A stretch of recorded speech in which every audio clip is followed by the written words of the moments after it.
નમસ્કાર, આપ જોઈ રહ્યા છો નેશન પ્લસ ન્યૂઝ. હું છું આપની સાથે હેતલ ભગત. નર્મદાના રેંગણ ટેકરા ગામ નજીકથી પસાર થતી નર્મદા નદીમાં નાવડીમાં પાણી ભરાઈ જતા પલટી ગઈ હતી, જેમાં એક ઇસમ પાણીમાં ગરકાવ થયો હતો.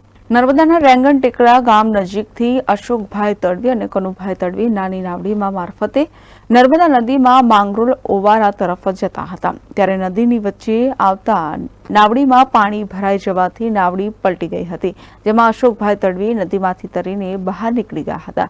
જોકે કનુભાઈ તડવી પાણીમાં ગરકાવ થઈ જતા મોત નીપજ્યું હતું. ઘટનાને પગલે તિલકવાડા પોલીસ ઘટના સ્થળે દોડી ગઈ હતી. પોલીસે સ્થાનિક તરવૈયાઓની મદદથી મૃતદેહને પાણીમાંથી બહાર કાઢ્યો હતો. પોલીસે મૃતદેહને સરકારી હોસ્પિટલ ખાતે પોસ્ટમોર્ટમ અર્થે ખસેડી વધુ કાર્યવાહી હાથ ધરી છે.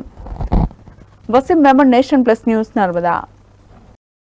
સમાચારોના સતત અપડેટ મેળવવા માટે અમારી નેશન પ્લસ ન્યૂઝની યુટ્યુબ ચેનલને સબસ્ક્રાઇબ કરો, બેલ આઇકન દબાવો અને જોડાયેલા રહો ફેસબુક, ઇન્સ્ટાગ્રામ અને ટ્વિટર પર.